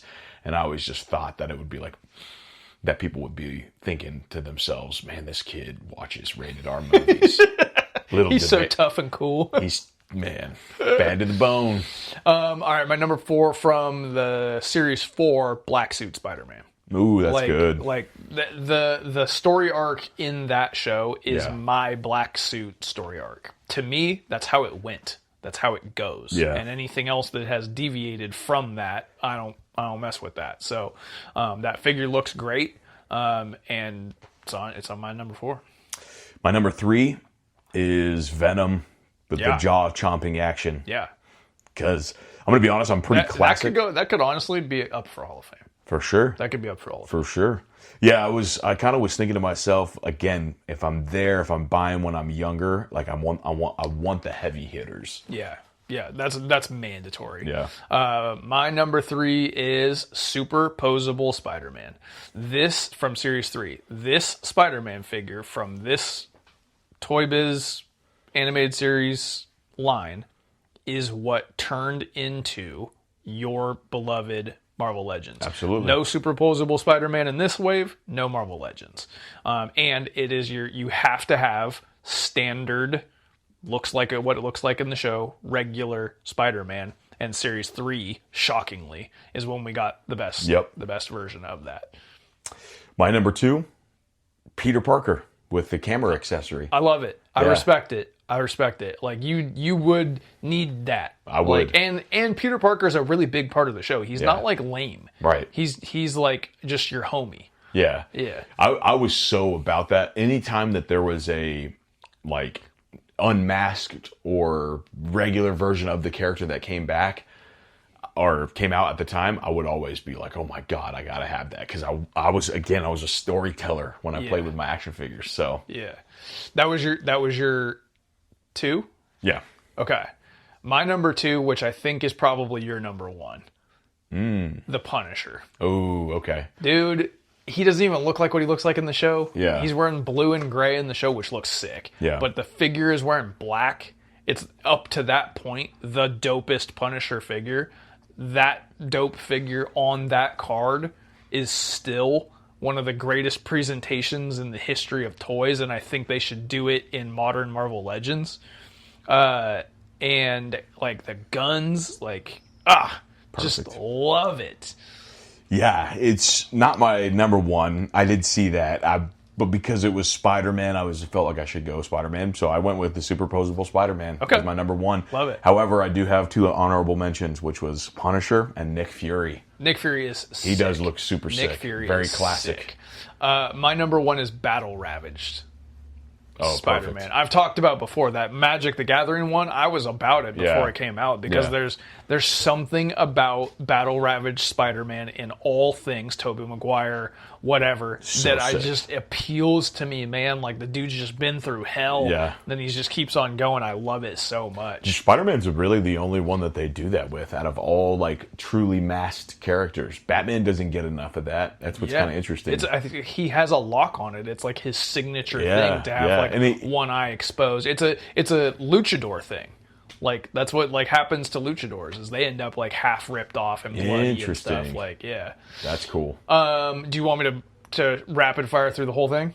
You can if you want. So starting from best to worst, in my opinion, Battle Ravaged, Punisher, Superposable, Black Costume, Kingpin. Then we go Green Goblin, Doc Ock, Venom, Carnage Unleashed, Carnage Series 1, Spider-Man 2099, Nick Fury, Mysterio, Hobgoblin, Kraven, Lizard, Scorpion, Morbius, Venom 2, Man-Spider. Then we start getting into the stuff that I'm not like a big fan of. Spider-Man Web Cannon, Spider-Man Web Glider, Spider-Man Web Shooter, Venom Stealth, Shocker, Vulture, Peter Parker. I agree with you about Peter Parker. I don't really like the execution. Yeah. Chameleon, Spider-Man, Spider-Armor, Smythe, Tombstone, Rhino, Spider-Woman, Spider-Man Web Parachute, which I wish was higher because it's just such a cool concept. Spider-Man Night Shadow, Spider-Man Venom, Containment Gear, Prowler, Octo Spider, Alien Spider Slayer, never even appeared in the show, and then and then the last 5, which I already went over. Captain America makes an appearance in one of those, I believe. Yeah, and it's got the one where he's got the eyebrow. His eyebrows are hanging out of it. Yeah, it's weird. Blonde eyebrows. Amazing line. Yeah, and but it is kind of similar to like Star Wars or something like that, where you're like, there's so much of it that I couldn't possibly dream of beginning to like be like, I'm gonna collect this. These ones that we've mentioned, there might come a day where I start doing these 90s Toy Biz X-Men Spider-Man things somewhere just to, you know, give it some love. Again, the vehicles, the play sets, all of that were amazing. Just the art alone. Yeah. Dude, I'm convinced. The reason I have a retro card display at all is because of this because of that. I guarantee you a lot of the feedback from this portion of the episode is going to be like, bro, I love it, or whatever. You know, I had this, or it changed my life, or whatever. I'm convinced that if there was a terrorist attack and I just walked in with one of these, it would stop everything. It would stop everything. I told you, man, I would book it home from school because I would get home at the moment that this show started. And it was this and a bowl of Fruity Pebbles, and then after this was watching rap videos on CMC. Wow. And it was just like daily ritual. All right. That's Spider-Man Day. That's Comic-Con. Get at us at Mighty Champions. Thank you for making us a part of your day, and we'll catch you guys in 1 week. Peace.